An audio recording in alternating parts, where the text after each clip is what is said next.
Sa mahihilig sa books, may bagong bukas na community library sa isang mall sa Taguig City na perfect na tambayan.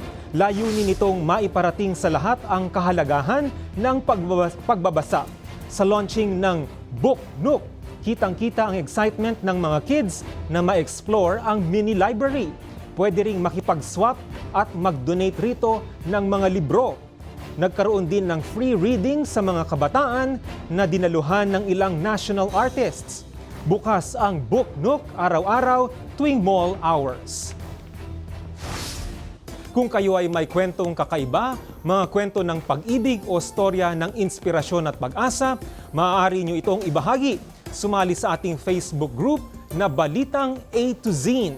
Panoorin ang replay ng ating programa at sundan ang ating social media pages. Hanapin ang Balitang A to Z.